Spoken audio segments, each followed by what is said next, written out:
আমি এই টানবো। আমি কোনো ফকির না, গরিব না। আমি চাই যে আমার উপযুক্ত আমার যা ক্ষয়ক্ষতি, যেখানে মানুষদের যা ক্ষয়ক্ষতি সবাই এগুলো পায়। এই যে আমরা মা বোনকে যাদের ক্ষতি, ওরা যে ওই দিন এতটা কুকুরের মতো গুলি চলছে, এগুলো তো আপনাদের প্রশাসন এগুলো কেন করছে? আমাদের নারীদেরকে বেরোতে দিচ্ছে না, শিশু বেরোতে পারতেছে, এমন ভাবে গুলি চলছে। আমার অসুস্থ মাকে নিয়ে আমি পানির মধ্যে ডুবে থাকছি, জানেন, জীবন বাঁচাতে। ভাগিস চিপিস পড়াশোনা, আমি সোজা শিখে চাকরি করি, কারণ আমি ওই দিন মিটিংও ছিলাম। আমার মাকে নিয়ে আমি পানির মধ্যে কিভাবে অসুস্থ মাকে নিয়ে জানেন, ওই দিন জীবন এমন ভাবে বাঁচাইছি।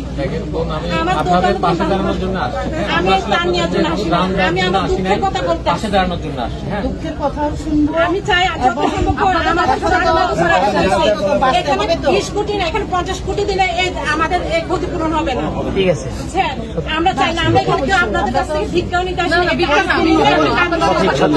আমরা চাই আমাদের উপযুক্ত জিনিসগুলো পাই। আপনাদের কথা শুনতে আসছি, নমস্কার, আমার কিছু লাগবে না, আমরা আবেগ বুঝি, হ্যাঁ এটা স্বাভাবিক।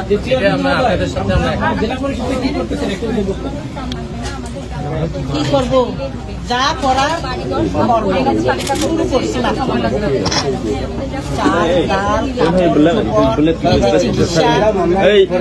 ক্ষতিপূরণ আমরা প্রশাসন মিলে জেলা দিচ্ছে না, প্রশাসন জেলা পরিষদ